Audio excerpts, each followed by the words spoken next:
Sir నమస్తే sir. నమస్తే అండి.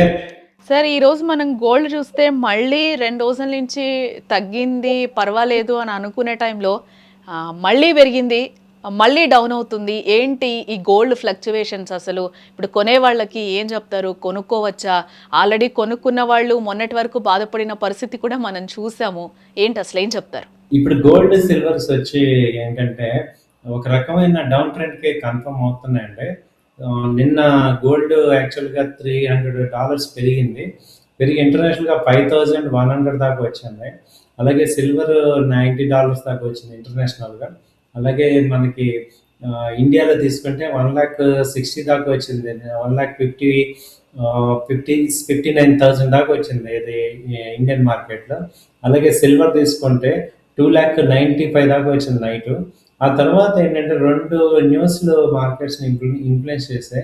ఒకటేంటంటే ఇరాన్‌తో అమెరికా వాళ్ళిద్దరూ కూడా ఒక చర్చలకి వస్తున్నారు. రేపు 8దో తారీఖు అనేది న్యూస్ ఒకటి వచ్చింది. దాంతో ఏమైందంటే ఇంటర్నేషనల్‌గా ఇరాన్ అమెరికాకి, ఇరాన్‌కి యుద్ధం వస్తుంది అని ఒక ఉన్న పరిస్థితి కొంచెం తగ్గటం వల్ల ఇప్పుడు ఈ సిల్వర్ మీద, గోల్డ్ మీద కొంచెం తగ్గింది. అలాగే ఇప్పుడు equity markets, Indian equity markets పెరగటం, యూఎస్ ట్రేడ్ డీల్ ఇండియాతో జరగటం వల్ల ఈ గోల్డ్ మార్కెట్ మీద కొంచెం నెగిటివ్ ఎఫెక్ట్ వచ్చింది. అంటే గోల్డ్ చేసేవాళ్ళు ఎక్కువ మంది అంతకుముందు ఏమైంది ఈక్విటీ మార్కెట్లలో ప్రాఫిట్ లేదని చెప్పేసి ఇది అమ్మేసేసి కూడా గోల్డ్ కొన్నారు. ఇండియన్స్ అందరూ కూడా గోల్డ్, సిల్వర్ కొనటం మొదలెట్టారు. వాళ్ళందరూ ఏంటంటే ఇప్పుడు అక్కడ ఇరుక్కోవటం వల్ల కొత్తగా ఇన్వెస్ట్ చేసే వాళ్ళు ఎవరు తగ్గిపోయేపాటికి ఇప్పుడు ఈ గోల్డ్, సిల్వర్లు ఇదవుతున్నాయి. తర్వాత మార్జిన్స్ బాగా పెంచారు. అలాగే యూఎస్లో మెయిన్ డాలర్ కూడా స్ట్రాంగ్ అవుతుంది. సో ఈ పరిణామాల్లో ఏమవుతుందంటే టెంపరరీగా గోల్డ్, సిల్వర్ కొంచెం డౌన్ ట్రెండ్కి వస్తున్నాయి. It's temporary. మళ్ళీ మార్కెట్ ఇలాగ డౌన్, ఎందుకంటే డొనాల్డ్ ట్రంప్ గారిని నమ్మలేము కాబట్టి ఆయన ఏ రోజు ఎవరి మీదైనా ఏమైనా చేయగలడు. కాబట్టి మళ్ళీ అలాంటి సిచ్యుయేషన్స్ వచ్చినప్పుడు మళ్ళీ గోల్డ్, సిల్వర్ కూడా విపరీతంగా పెరిగే అవకాశాలు ఉన్నాయి.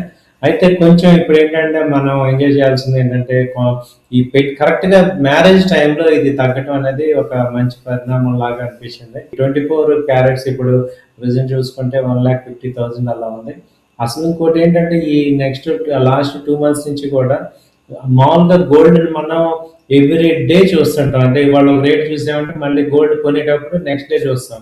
అలాంటిది ఇప్పుడు గోల్డ్ షాపులు ఏమైపోయారంటే 3 రేట్లు చూస్తున్నారు. మార్నింగ్ ఒక రేటు, మధ్యాహ్నం 2కి ఒక రేటు, మళ్ళీ ఈవినింగ్ 7 ఒక రేటు.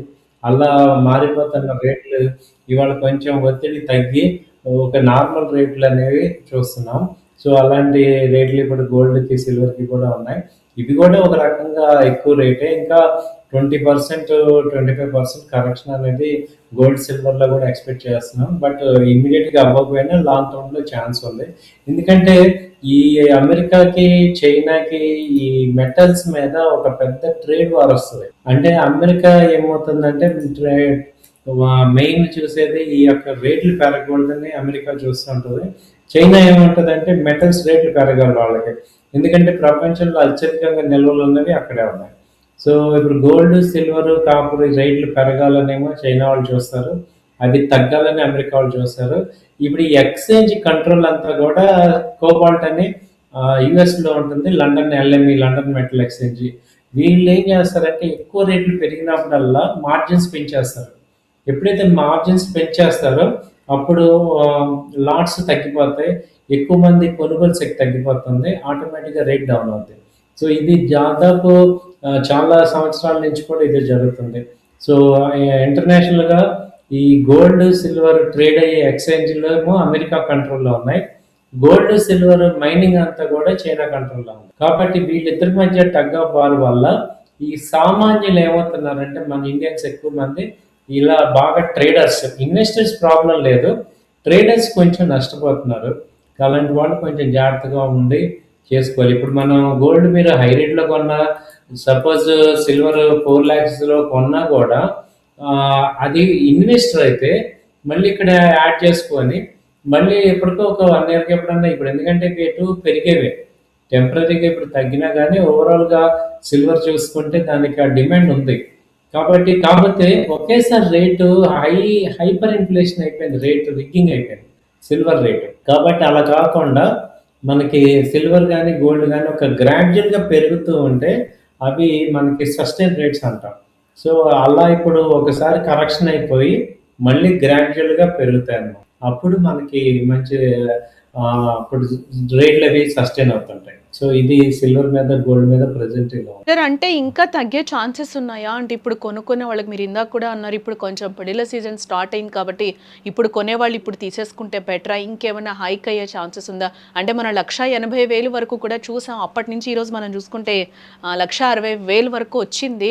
మళ్ళీ దీంట్లో కూడా ఫ్లక్చువేషన్స్ ఒక్క రోజులోనే రేట్స్ కూడా అటు ఇటు అయిపోతున్న పరిస్థితులు మనకి కనిపిస్తూ ఉన్నాయి. అంటే ఇప్పుడు తీసుకోవడం బెటర్ అంటారా? ఇంకేమైనా వెయిట్ చేయొచ్చు ఇంకొంచెం ఏమైనా తగ్గుతుందని అనుకోవచ్చని అంటారా? పెళ్ళిళ్ళు చేసే వాళ్ళకి ఏం చెప్తారు? ఇంకా కొంచెం తగ్గే ఛాన్స్ ఉందండి. ఈ వీక్‌లోనే కొంచెం ఈ సి గోల్డ్ ఏంటంటే నిన్న లో గనక 1,30,30,000 లో కట్టయితే కొంచెం 1,20,000 దాకా కూడా ఛాన్సెస్ ఉంది. ఆ రేంజ్ వరకు వచ్చే ఛాన్సెస్ ఉంది మళ్ళీ. సో, గోల్డ్, సిల్వర్‌కి అయితే ఇప్పుడు తగ్గుతాయి. ఇంకా ప్రెజెంట్ అయితే ఉన్న సిట్యుయేషన్‌ని ఇంకా తగ్గుతాయి కొంచెం. ఈ ఇరాన్ ఇష్యూ కూడా ఒకటి సాల్వ్ అవుతుంది. అలాగే రష్యా, ఉక్రెయిన్ డీల్ కూడా ఈ వీక్‌లో ఒక 10 డేస్‌లో గనక సాల్వ్ అయితే ఇంకొంచెం గోల్డ్, సిల్వర్ మీద ఇంపాక్ట్ పడుతుంది. సో, అవి తగ్గే ఛాన్సెస్ ఉంటాయండి. సో, ఓవరాల్‌గా ఏంటంటే చెప్పేదేంటంటే ఓకే. డౌన్ ట్రెండ్ ఉంది. అంటే ఎంతవరకు కన్సాలిడేట్ అవుతది ఏంటనేది ఈ వీక్‌లో అర్థమవుతుంది. ఎంతవరకు కన్సల్టేషన్ అవుతది ఏంటనేది ఇక్కడ అర్థమవుతుంది. సో, ఓవరాల్‌గా కొంచెం డౌన్ ట్రెండ్ కనపడుతుంది. అంటే కొద్దిగా వెయిట్ చేయొచ్చు అయితే కొనడానికి. కొనటానికంటే మనం ఇప్పుడు కొంతమంది తీసుకోవచ్చు. బట్ ఇన్వెస్ట్‌మెంట్‌కి పర్వాలేదు. ఇప్పుడు గోల్డ్ పీస్ గాని, ఇప్పుడు డిజిటల్‌లో long term point of view invest చేస్తానంటే ఇక్కడ నుంచి స్టార్ట్ చేసుకోవచ్చు ఇన్వెస్ట్‌మెంట్‌కి. బట్ ఆర్నమెంట్ తీసుకుంటాము అన్నప్పుడు కొంత వెయిట్ చేసినా పర్వాలేదన్నమాట. సార్ ఇప్పుడు సిల్వర్ దగ్గరకొస్తే సిల్వర్ ఆల్రెడీ కొన్నవాళ్ళ పరిస్థితి ఏంటి? అంటే ఇంకా పెరుగుతుందని కూడా ఇన్వెస్ట్‌మెంట్ పర్పస్‌లో కొన్నవాళ్ళున్నారు. అది కూడా మనం 4,25,000 వరకు కూడా రేట్ చూసిన సందర్భం కనిపిస్తుంది. ఒక్కసారి కూడా మళ్ళీ అది 3,00,000కి వచ్చేసిన పరిస్థితి కనిపిస్తుంది సార్. ఇక్కడ అప్రాక్సిమేట్‌గా మనకి 1,25,000 1,25,000 అయితే మనకి చేంజ్ కనిపిస్తూ ఉంది. ఇప్పుడు కొంచెం నిలకడగా 2,80,000 అలాగే 3,20,000 మధ్యలో అయితే అటు ఇటు దోబూచులాడుతూ ఉన్నట్టుగా కనిపిస్తూ ఉంది. సిల్వర్ కూడా ఏంటంటే ఇప్పుడు ఆల్రెడీ కొని పెట్టుకున్న వాళ్ళ పరిస్థితి అప్పుడు 4,25,000 అయింది. అయ్యో! నేను అమ్ముకోలేదు అని కూడా చాలామంది అనుకుంటూ ఉంటారు. వాళ్ళకి ఏం చెప్తారు? అంటే ఇంకా కొంచెం లాంగ్ టర్మ్‌లో వెయిట్ చేయమని చెప్తారా? మీరిచ్చే సలహా ఏంటి? వాళ్ళు ఏం చేయాలంటే మళ్ళీ ఇక్కడ డౌన్‌లో మళ్ళీ యాడ్ చేసుకోవాలండి. ఇప్పుడు 4,00,000 ఇమ్మీడియేట్‌గా రాకపోయినా ఒక డౌన్ లైన్ వస్తుంది. బట్ ఇమ్మీడియేట్‌గా అయితే కొంచెం డౌన్ ట్రెండ్ ఉంది. మీరు ఇప్పుడు 2,30,000 ఆ రేంజ్ వస్తున్నప్పుడు యాడ్ చేసుకొని మళ్ళీ వెయిట్ చేయటం వల్ల మీకు 4,00,000 వస్తాయి. సో, మీకేంటంటే కొంత అది డౌన్ ట్రెండ్ మారుతుంది. ట్రెండ్ మారినప్పుడు అంటే ఇప్పుడు ఒక్కోసారి అప్ ట్రెండ్ అవుతుంది. తర్వాత డౌన్ ట్రెండ్ అవుతుంది కదా! కొంచెం టైం తీసుకొని మీకు ఆ అమౌంట్స్ వస్తాయి. రేట్లు వస్తాయి కానీ కొంత టైం పడుతుంది. ప్రెజెంట్ ఏంటంటే ఇప్పుడు ఇది 2,30,000 ఆ రేంజ్‌కి సపోర్ట్ వచ్చే ఛాన్సెస్ ఉంది. మొన్న లో లెవెల్స్ కూడా అదే వచ్చాయి. అది కట్ అయితే అప్పుడు మళ్ళీ 2,00,000 మేజర్ సపోర్ట్ ఏదైనా సిల్వర్‌కి. అలాగే గోల్డ్‌కి ఏంటంటే 1,30,000 1,35,000 మేజర్ సపోర్ట్స్ ఉన్నాయి గోల్డ్‌కి. సో, ఆ 2 మేజర్ సపోర్ట్స్ అక్కడ ఆగుతాయి. ఇంకా బాగా అంటే నెగటివిటీ అంతా వరల్డ్ మొత్తం మీద పోతే గానీ అప్పుడు తగ్గదు. ప్రెజెంట్ అయితే కష్టంగానే ఉంది. ఇప్పుడు ఆ ఉక్రెయిన్, రష్యా డీల్ ఇంకా అవ్వలేదు. అలాగే ఈయన గ్రీన్‌లాండ్ మీద ఏమంటాడు అనేది అవ్వలేదు. అలాగే ఇరాన్‌తో ఏం జరుగుద్దో తెలీదు. ఇవన్నీ అన్‌సర్టెనిటీస్ ఉన్నాయి కాబట్టి అంత ఫాస్ట్‌గా డౌన్ అయ్యే ఛాన్సెస్ లేదు. రేంజ్‌లో ఉంటాయి ప్రెజెంట్. అంటే మొన్న కాబట్టి కొంచెం ఒకసారి టారిఫ్స్ గురించి కూడా ట్రంప్ మాట్లాడిన సందర్భం మనం చూసాము. అంటే 18%కి టారిఫ్స్ ఇండియాకి తగ్గిస్తున్నామని చెప్పి. దానివల్ల కూడా కొంచెం గోల్డ్‌లో, సిల్వర్‌లో ఫ్లక్చువేషన్ వచ్చిందంటారా? దానివల్ల కూడా బాగా వచ్చిందండి. మేజర్‌గా దానివల్ల ఏమైందంటే ఇండియన్స్ గోల్డ్‌ని కొనటం ఆపేశారు. సో, దానివల్ల ఆగిందనమాట. సో, అలాగే గోల్డ్ గానీ, సిల్వర్ గానీ ఇప్పుడు ఏమవుతుందంటే ఈ అన్సర్టనిటీ తగ్గటం అనేది ఇక్కడ ఇంపార్టెంట్. అన్సర్టనిటీ తగ్గటం వల్ల తగ్గిందిది. సో, కాబట్టి గోల్డ్, సిల్వర్‌లో రేట్లు డౌన్ అవ్వటం వల్ల ఒక ఇదైంది. సో, ఈ న్యూస్ ఒకటి, తర్వాత టారిఫ్ తగ్గించడం మేజర్‌గా మనకి అడ్వాంటేజ్ అయిందనమాట. సో, అది మనకి ఇండియన్స్‌కి బాగా అడ్వాంటేజ్. స్టాక్ మార్కెట్ పెరగటం వల్ల ఏమవుతుందంటే, ఈ గోల్డ్ మీద ఉండే ఫండ్స్ అన్నీ కూడా స్టాక్ మార్కెట్‌కి కొంత ఇటు షిఫ్టింగ్ అవుతాయి. సో, ఆటోమేటిక్‌గా అసెట్ క్లాసెస్‌లో అడ్జస్ట్‌మెంట్‌లు అవుతాయి కాబట్టి మీకు అది వర్కౌట్ అవుతుందన్నమాట. సో, గోల్డ్, సిల్వర్ కొంచెం తగ్గి ఇటు ఈక్విటీ మార్కెట్స్ పెరుగుతాయి. సో, అలా షిఫ్టింగ్ అవుతాయి అమౌంట్స్. సరే అప్పుడు 80,000-90,000 ఉన్నప్పుడు కేజీ సిల్వర్ కూడా కొనుక్కొని వాళ్ళు కూడా ఒకంత బాధపడిన సిచ్యువేషన్ కనిపిస్తుంది. ఎప్పుడు అనంటే 4,25,000కి వెళ్ళినప్పుడు కూడా చాలామంది ఫీల్ అయిన పరిస్థితి మనకి కనిపించింది. అట్ ది సేమ్ టైం ఇప్పుడు తగ్గుతుంది కాబట్టి ఇప్పుడు కొనుక్కుంటే బెటర్ అయినా సరే ఈ రేట్లో ఇప్పుడు మనం కొనుక్కొని కొంచెం ఇన్వెస్ట్మెంట్ పర్పస్లో తీసుకొని కొంచెం లాంగ్ టర్మ్ వరకు మళ్ళీ మీరు చెప్పేదాన్ని బట్టి కొంచెం ఇంకా మళ్ళీ పెరిగే సిచ్యువేషన్స్ ఉన్నాయని చెప్తున్నారు కాబట్టి ఇప్పుడు కొనుక్కొని అప్పటి వరకు మనం వెయిట్ చేయొచ్చు అంటారా లాంగ్ టర్మ్లో ఏంటి? ఇప్పుడు కొనుక్కునే వాళ్ళకి ఏం చెప్తారు ఈ రేట్‌కి? ఇప్పుడు మీరు కొంటాను అంటే క్లారిటీ ఉండాలండి మీకు. ఎందుకు కొంటున్నాము? ఆర్నమెంట్స్ అనుకోండి, అది నెసెసిటీ ఐటెమ్ అప్పుడు కొనుక్కోవచ్చు. లేదు నేను ఫ్యూచర్‌లో ప్రెజెంట్ ఇన్వెస్ట్ చేస్తాను. ఫ్యూచర్‌లో పిల్లలకి ఏదైనా చేయించాలి అన్నప్పుడు, అప్పుడు ఇక్కడ బై అండ్ డిప్స్ లాగా ఇన్వెస్ట్ చేయాలి. ఇక్కడ కొన్ని మళ్ళీ కింద లెవెల్‌లో కొనుక్కుంటూ రావడం రెండో పాయింట్. ప్యూర్ ట్రేడింగ్ చేస్తాను అంటే రేటు తగ్గింది కాబట్టి కొంటాను, రేటు పెరిగినట్టు అమ్ముతాను అనే వాళ్ళకి ఏంటంటే వాళ్ళే ఎక్కువ లూజర్స్ అనమాట. సో ఇప్పుడు అవసరమైతే నేను హోల్డ్ చేసుకోగలను, నాకు టెన్షన్ లేదు, నేను హోల్డ్ చేసుకోగలను అనే వాళ్ళకి ఇబ్బంది లేదు. ఈవెన్ 4,00,000లో కొన్నా, 3,00,000లో కొన్నా నా దగ్గర డబ్బులు ఉన్నాయి, మొత్తం డబ్బులు పెట్టి నేను కొన్నాను. సో నాకు అవసరమైతే ఒక 2-3 ఏళ్ళు ఆగుతాను అనే వాళ్ళు ఎవరికి ఇబ్బంది లేదు. అది మళ్ళీ డౌన్ అయినప్పుడు 2,20,000, 2,30,000 వచ్చినప్పుడు మళ్ళీ యాడ్ చేసుకోండి. అలా కాకుండా ఇప్పుడు నేను కొంచెం ఈ రేట్లో నేను ఇంట్లో అంటే బాగా గుర్తుపెట్టుకోవాల్సింది ఏంటంటే సిల్వర్ కానీ గోల్డ్ కానీ డెడ్ ఇన్వెస్ట్మెంట్.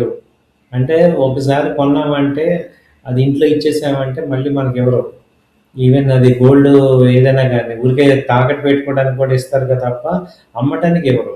కాబట్టి మనం ట్రేడ్ చేద్దాము అంటే మాత్రం మీరు ఈ ఈటీఎఫ్స్లో కానీ గోల్డ్ బీస్ వీటిల్లో చేసి ట్రేడ్ చేసుకోండి. గోల్డ్ బీస్, సిల్వర్ బీస్, తర్వాత గోల్డ్ ఈటీఎఫ్స్, లేకపోతే గోల్డ్ కంపెనీస్, ఇప్పుడు సిల్వర్ తయారు చేసే కంపెనీలు Hindustan zinc, Hindustan copper, national aluminium, వీటిల్లో ట్రేడ్ చేసుకోండి. అంటే ట్రేడర్స్ అందరూ కూడా ఈ ఈటీఎఫ్స్ కానీ లేకపోతే ఈ కంపెనీస్లో చేయండి. మీరు ఆర్నమెంట్స్ కొంటాను అంటే అది ఇంక వెనక్కి రాదు. అంటే నిజమే, మా ఇంట్లో ఇచ్చినంతే మీ ఇంట్లో ఇచ్చినంతే వెనక్కి రాదు. కాబట్టి ఓకే, వాళ్ళకి ఒక మంచి ఐటెం తయారు చేద్దాం అన్నప్పుడు మనం ఏం చేస్తాం, ఏ రేట్ అయినా కొంటాం, అది డెడ్ ఇన్వెస్ట్మెంట్ అయిపోతుంది. సో మనం బంగారం కొనేది ఎప్పుడైనా మనం డెడ్ ఇన్వెస్ట్మెంట్, అది గుర్తుపెట్టుకోండి. రెండోది ఏంటంటే మీకు మ్యారేజెస్ సీజన్స్, వాటికి పలానా మ్యారేజ్ సీజన్ ఉంది కాబట్టి కొనాలి అంటే మాత్రం ఈ రేట్లో ఒక 50% కొనుక్కోండి. మళ్ళీ తగ్గుతుందో లేదా అనేది ఇంటర్నేషనల్ ఈవెంట్స్ అన్ని కూడా మారుతున్నాయి బాగా. ఇప్పుడు 1,80,000 నుంచి ఇప్పుడు 1,50,000 అంటే బాగా తగ్గినట్టే. కొంత మ్యాక్సిమం తగ్గినా ఇంకొక 20,000 తగ్గుతుంది. 1,20,000 అయితే ఫిక్స్ అయిపోతుంది యావరేజ్. సార్ యాక్చువల్గా ఇప్పుడు మనం చూస్తే గోల్డ్, సిల్వర్, స్టాక్స్ ఈ మూడిట్లో అయితే బాగా ఇన్వెస్ట్ చేస్తున్న సిచ్యువేషన్స్ మనకు కనిపిస్తూ ఉన్నాయి. ఫ్లక్చువేషన్స్ కూడా బాగా ఉన్నాయి సార్. మొన్నటి వరకు మనం స్టాక్ మార్కెట్స్ కూడా యాక్చువల్గా చూసాము, ఎన్ని లక్షల కోట్లు ఆవిరయ్యాయో కూడా మనం చూసాం. ఇప్పుడున్న సిచ్యువేషన్లో స్టాక్స్ ఏ విధంగా ఉన్నాయి అని అంటారు? ట్రేడ్ చేసే వాళ్ళకి కానీ అలాగే ఇన్వెస్ట్ చేసే వాళ్ళకి కూడా ఏం చెప్తారు? ట్రేడ్ చేసే వాళ్ళకి, ఇన్వెస్ట్ చేసే వాళ్ళకి ఇప్పుడు ఈ రెండు కూడా పాజిటివ్గా ఉన్నాయి. చాలాసార్లు ఏంటంటే ఈ గోల్డ్ ఇప్పుడు సిల్వర్ కానీ అట్రాక్టివ్ రేట్ ఉంది. మీరు అన్నట్టు 4,20,000 చూసి ఇప్పుడు 2,20,000, 30,000 వచ్చినప్పుడు కొంచెం మంచి రేటే. కొంత gold ETF, silver ETFs invest చేయొచ్చు. అలాగే స్టాక్ మార్కెట్లో కూడా ఇప్పుడు మంచి జోష్ వచ్చింది, కొంత ఇన్వెస్ట్ చేయొచ్చు. అలాగే ఉండాలి మేడం, డైవర్సిఫై చేయాలి. అంటే ఇప్పుడు నా దగ్గర ₹1,00,000 ఉన్నాయి అనుకోండి, 3 పార్ట్స్ చేసుకొని ఇన్వెస్ట్ చేసుకోవాలి. కానీ ఒకటే దానిలో మొత్తం పెట్టేసుకుంటే అది బ్లాక్ అయిందంటే మళ్ళీ మనకి ఎక్కువలేము. కాబట్టి మీరు ఏం చేయాలంటే కొంత బఫర్ అమౌంట్ పెట్టుకోవాలి, ప్లస్ ఈ మూడిట్లో ఇన్వెస్ట్ చేసుకోవాలి, వెల్త్ క్రియేట్ చేసుకోవాలి, మంచి స్టాక్స్లో ఇన్వెస్ట్మెంట్ ఉండాలి. అలాగే ఈటీఎఫ్స్లో కూడా పెట్టుకుంటూ గోల్డ్, సిల్వర్ ఏదైతే మూమెంట్ ఉందో దాన్ని క్యాచ్ చేసుకోవాలి. అయితే ఎలా చేసుకోవాలంటే టోటల్ అమౌంట్ ఇన్వెస్ట్మెంట్ చేసేస్తే బ్లాక్ అయిపోతాం, అప్పుడు ఇంకా మనం నష్టపోతాం బాగా. కాబట్టి దేనికి ఫుల్లీ ఎక్సైట్ అవ్వకుండా ఒక డీసెంట్ ఇన్వెస్ట్మెంట్ లాగా చేసుకోండి. అంటే ఒక ప్రొఫెషనల్ ఇన్వెస్ట్మెంట్ లాగా చేసుకోండి. అంటే దేని మీద ఎగబడకూడదు. అదైతే పెరిగిపోతుంది అని చెప్పేసి ఎంపర్లాడిపోయి మనం ఏదో మిస్ అయిపోతున్నాం అంటే, చాలా ప్రైస్ షాక్ వచ్చిందంటే విపరీతంగా ఫాలో అవుతాయి. స్టాక్స్ కావచ్చు, లేకపోతే మార్కెట్స్ అన్నీ కూడా రివర్స్ అయినప్పుడు చాలా మన ప్రైస్ షాక్స్ మనని చాలా డౌన్వర్డ్ సర్ప్రైజ్ చేస్తాయి. దాన్ని తట్టుకోలేమనమాట. కాబట్టి మీరేం చేయాలంటే తక్కువగా మీకున్న అమౌంట్, ఫ్రీ అమౌంట్ పెట్టుకుంటూ అవసరమైతే దాన్ని హోల్డ్ చేసుకుంటామని పెట్టుకొని చేసుకోవాలి. Right sir, thank you so much.